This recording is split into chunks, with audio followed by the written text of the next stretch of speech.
जुईलीज किचनमध्ये तुमचं स्वागत आहे. आज आपण कढी पकोड्याची रेसिपी बघणार आहोत. नॉर्मली कढी पकोडा आणि खिचडी हा मेनू असतो. मी डिस्क्रिप्शन बॉक्समध्ये खिचडीची लिंक देईन, तीही तुम्ही नक्की बघा. तसेच माझ्या चॅनलला अजून लाईक, शेअर आणि सबस्क्राईब केलं नसेल तर नक्की करा. आता आपण रेसिपी बघूयात.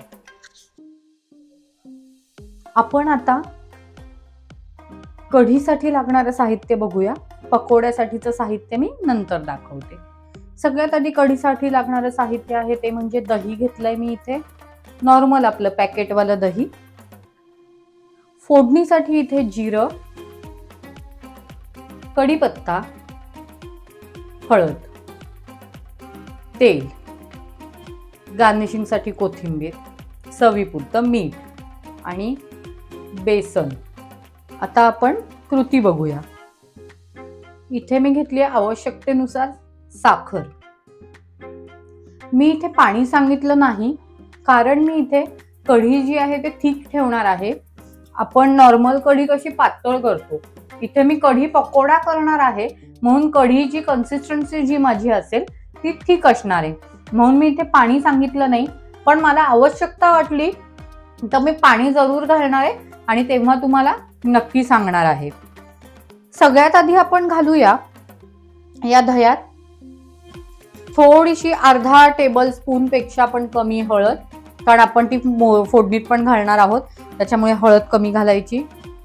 इथे मी थोडी म्हणजे आता ही 1 टेबल स्पून घेतलीये साखर, चवीपुरती मीठ. हे मी पहिले मिक्स करून घेणार आहे.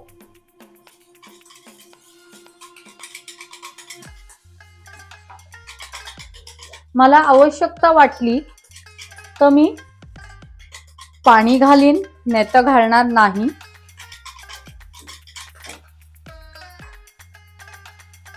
मी इथे थोडंसं पाणी घालणार आहे.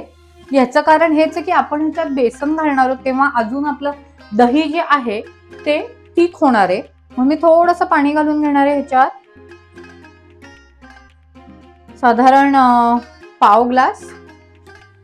आणि त्याच्यानंतर मी हे छान पुन्हा मिक्स करून घेणार आहे. हे छान फेटून घ्यायचंय, फ्लफी बनवून घ्यायचंय ह्याला छान, या दह्याला.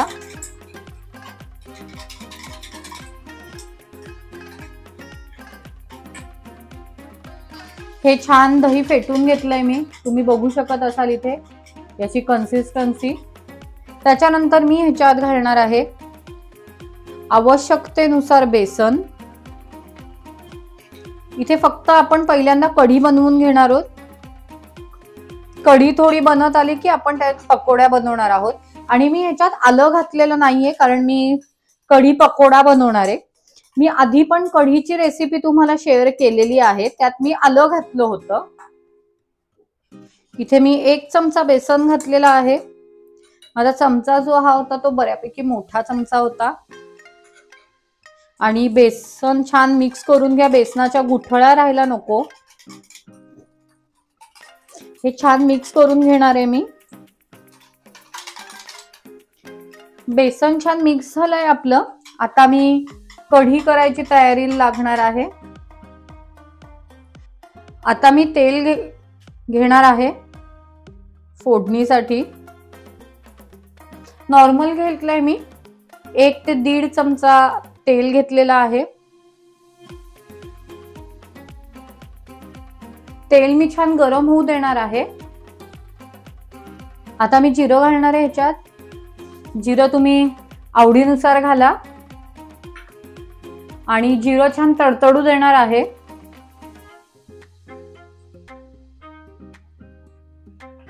ह्याच्यात तुम्ही हिंग पण घालू शकता, पण मी नाही घातलंय. जिरं तडतडलंय. मी ह्याच्यात घालणार आहे आता कढीपत्ता. हा जो कढीपत्त्याचा आवाज आहे चूर असा, तो मला आवडतो बऱ्यापैकी. मी आता घालणार आहे ह्याच्यात थोडीशी हळद, कारण आपण ऑलरेडी दह्यात पण हळद घातलेली आहे, त्यामुळे मी ह्याच्यात थोडी कमी हळद घालणार आहे. आता मी काय करणार आहे, आता मी गॅस बंद करणार आहे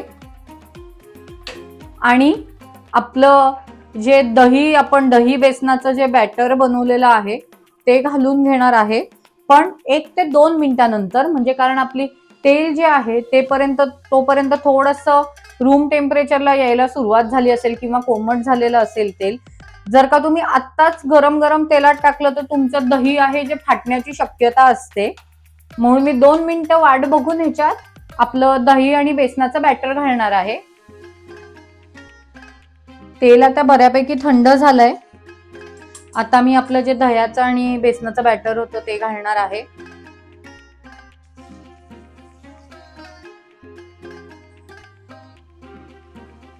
जी आपण ह्यात फोडणी दिलेली आहे ती मी छान मिक्स करून घेणार आहे. अजूनही मी गॅस लावलेला नाहीये. ही फोडणी छान तेलात मिक्स झाल्यानंतर मी गॅस लावणार आहे.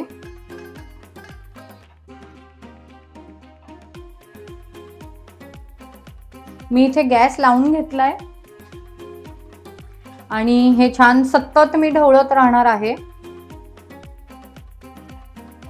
हे जे आपलं बॅटर येते जेणेकरून हे बॅटर आपलं दही जे आहे ते फुटू नये.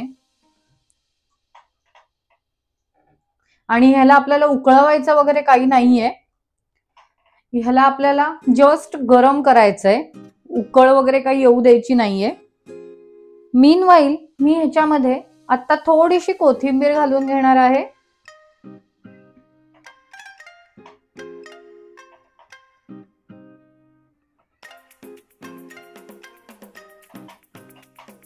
इकडे आपली कढी रेडी होईपर्यंत आपण आता पकोड्याचं साहित्य बघूया.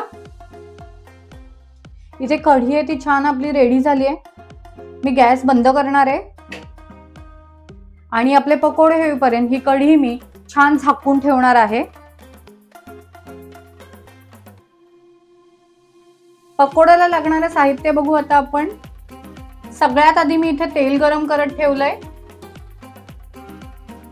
बेसन पीठ आवश्यकतेनुसार, मीठ चवीनुसार, थोडीशी कोथिंबीर ऑप्शनल आहे. इथे मी कांद्याचे उभे पातळ कांदे चिरून घेतलेत. रेड चिली पावडर, थोडी हळद आणि पाणी. आता कृती बघूया. आता या बेसन पिठात मी सगळ्यात आधी घालणार आहे रेड चिली पावडर, चवीनुसार, थोडीशी हळद रंगासाठी, मीठ चवीनुसार.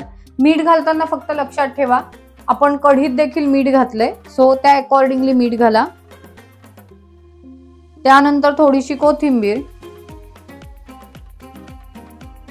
आणि मी हे छान मिक्स करून घेणार आहे. मी हातानेच छान मिक्स करून घेणार आहे, कुठेही चमच्याचा वगैरे वापर करणार नाहीये. कारण हाताने जे आपण भज्याचं बॅटर बनवतो किंवा पकोड्याचं बॅटर बनवतो ते परफेक्ट कन्सिस्टन्सीनी बनतं असं मला वाटतं. आता मी हे छान मिक्स करून घेणार आहे.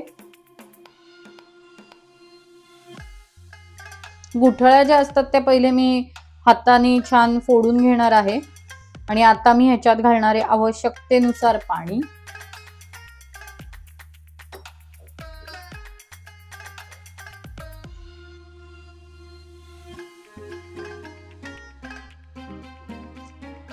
याची कन्सिस्टन्सी जी आहे ती भज्यांच्या बॅटरपेक्षा थोडीशी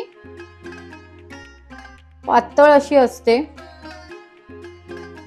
सो मी अजून थोडंसं ह्याच्यात पाणी घालीन आणि आता हे मिक्स करता करताच मी ह्याच्यात घालणार आहे कांदा आणि तो पण छान मिक्स करून घेणार आहे बॅटर मध्ये. कांदा तुम्ही ऑप्शनल ठेवू शकता. जर का तुम्हाला कांदा नको असेल तर मी कांद्याच्या आधी जसं बॅटर बनवत होती तेवढंच तुम्ही बॅटर बनवा. आणि हे छान मी आता मिक्स करून घेणार आहे. तुम्ही बघू शकता छान कन्सिस्टन्सी ह्याची आलेली आहे. आता आपण तेल गरम झालं का ते बघूया. आपलं तेल छान तापलंय. आता आपण ह्याच्यात भजी सोडूया.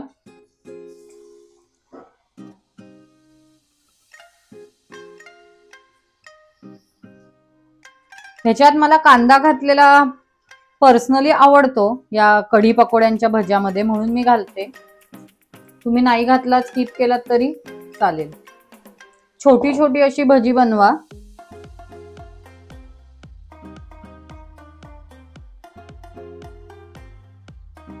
आता मी या भज्यांना आलटून पलटून घेणार आहे आणि मी कुठल्याही प्रकारचा सोडा किंवा तेल या बेसन पिठात घातलेलं नाहीये.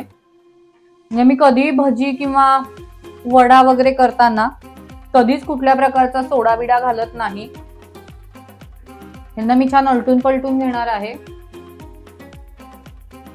आणि थोडंसं ब्राऊन झाले की एका डिश मध्ये ट्रान्सफर करणार आहे. आणि आपली सगळी भजी करून झाली की मग ती आपण एक एक करून आपल्या कढीत सोडणार आहोत. आणि त्यानंतर सुद्धा पकोडे आपण सोडल्यानंतर सुद्धा मी एक छोटासा तडका टाईप बनवणार आहे, जे कढीवर घातलं की छान दिसतं. त्याची देखील आपण पुढे आता साहित्य आणि कृती बघूया. तोपर्यंत आपण पकोडे बनवूया. हे पहा, हे ब्राउनिश कलरचे होत आहेत, हे झालेले आहेत. इथे हा एक मी एका डिश मध्ये ट्रान्सफर करून घेणार आहे. जास्तीत जास्त तेल निथळवून घ्या आणि मी स्लो फ्लेमवरच करते, फ्लेम कुठेही हाय केलेली नाहीये. इथे पकोडे आपले रेडी आहेत आणि मी इथे कढी थोडीशी गरम करत ठेवली आहे. आणि आता मी ह्याच्यात एक एक करून असे पकोडे सोडणार आहे.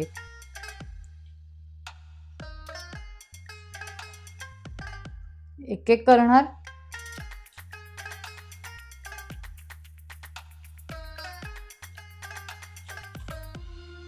जेवढे आवश्यक असतील तेवढेच मी ह्याच्यात घालणार आहे. कांद्याच्या जागी तुम्ही अजून काहीही वेगळं घालू शकता.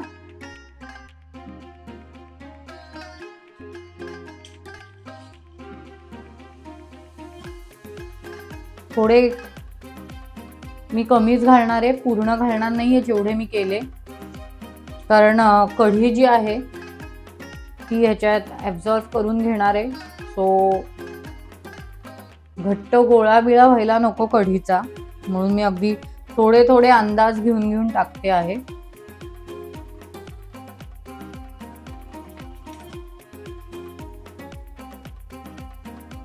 आणि आता मी गॅस अजून चालूच आहे, बंद केला नाहीये.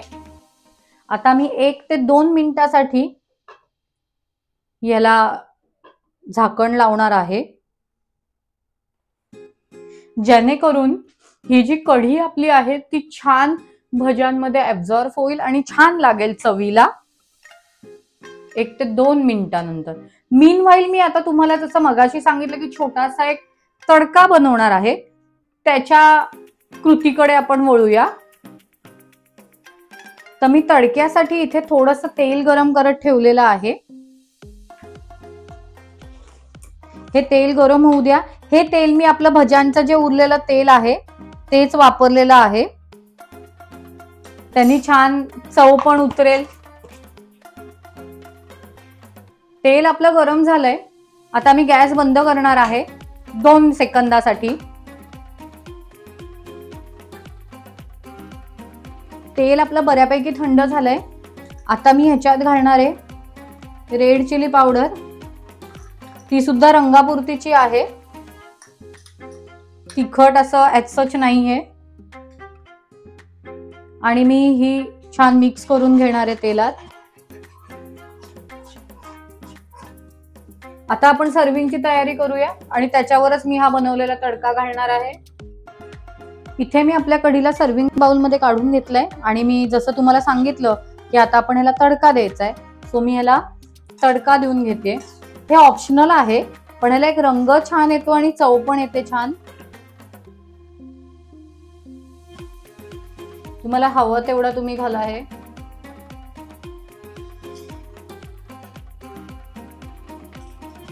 इथे रेडी आहे आपला कढी पकोडा. तुम्ही कुठल्या पद्धतीने कढी पकोडा बनवतात हे मला नक्की सांगा कमेंट बॉक्स मध्ये. तसेच मी आधी एक कढी दाखवलेली आहे, त्याची पण लिंक तुम्हाला डिस्क्रिप्शन बॉक्स मध्ये देते ती पण जरूर बघा तुम्ही. तसेच माझ्या चॅनलला अजून लाईक, शेअर आणि सबस्क्राईब केलं नसेल तर पटकन करा, कारण अशा नवनवीन रेसिपी तुम्हाला लवकरच बघायला मिळतील माझ्या जुईलीज किचन या चॅनलवर. चला तर मग भेटूया आपण पुढच्या रेसिपीसह. थँक्यू.